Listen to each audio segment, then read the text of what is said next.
of these higher linguistic modalities. In other words, it's possible to imagine a virtual reality that was driven by a speech-operated synthesizer where the various parts of ordinary speech, adjectives, modifiers, subjects, and objects, were interpreted by the cybernetic environment as topological manifolds of various shapes, so that speech would then generate a visibly beheld topology.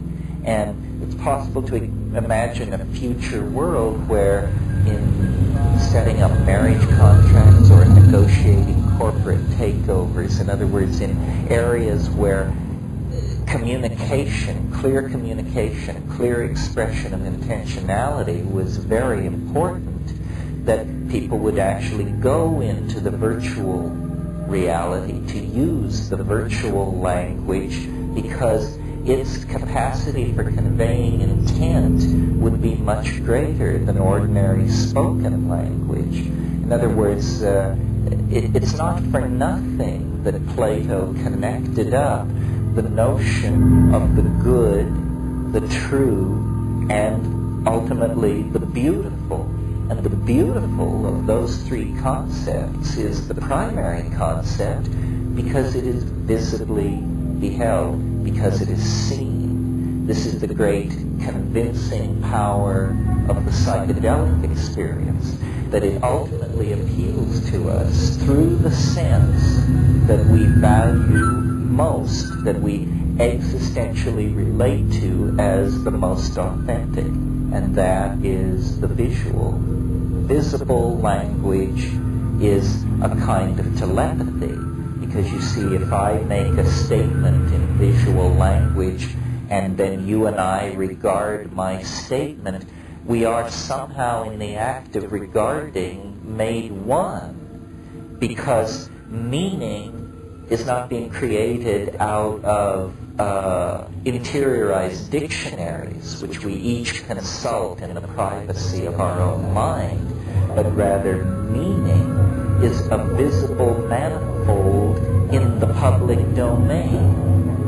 Meaning goes public, and the differences between people then decline toward being insignificant. It's a kind of a final confirmation of the McLuhan apotheosis. And I think visible language is coming. Life in the imagination is to be the life of creativity carried on through these virtual environments driven by linguistic engines. Like that.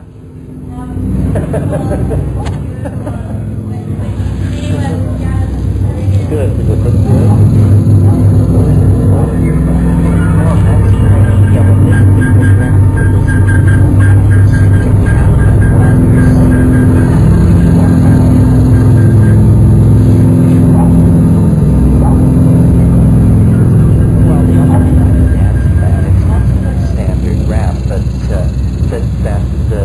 Starships of the future, in other words, the vehicles of the future which will explore the high frontier of the unknown, will be syntactical vehicles. I mean, the engineers of the future will be poets.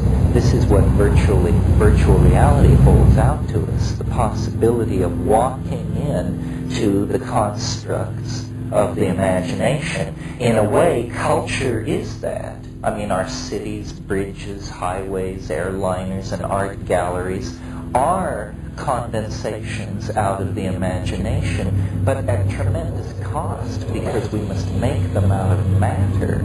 Once we can make them out of light, out of electrons, then we won't build skyscrapers 120 stories high. We'll build them as high as we want.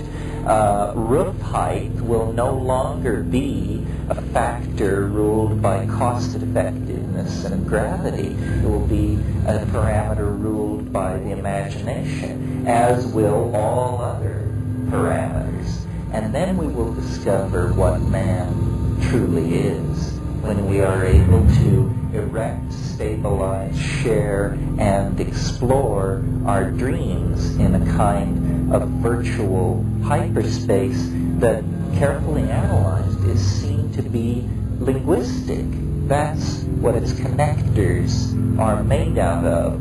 That's what its ferroconcrete and steel is the edifice of language. This is what the stuff of the imagination is made of. And I think this is what we're moving toward.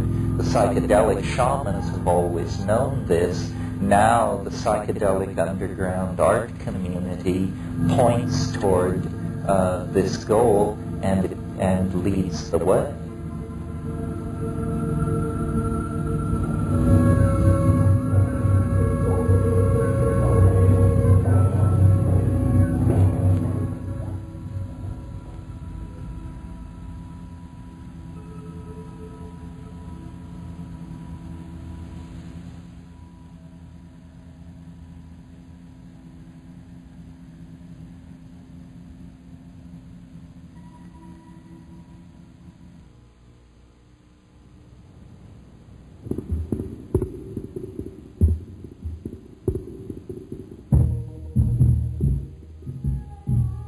Yes, well, this is a segue from yesterday's discussion about visible language.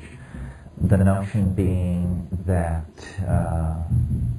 well, let me review what yesterday was about. It was about the idea that if we could see language, if language were a project of understanding that used the eyes for the extraction of meaning rather than the ears, that it would be a kind of telepathy. There would be both a fusion of the observer with the object observed and with the person communicated with.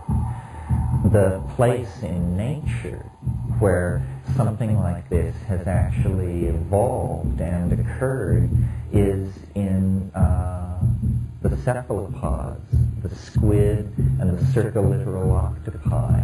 Now these are animals that divided from the human, from the line of development that leads to human beings over 600 million years ago. They're mollusks. They're related to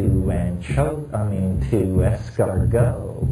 It's an organism very different from ourselves. Nevertheless, one of the things that evolution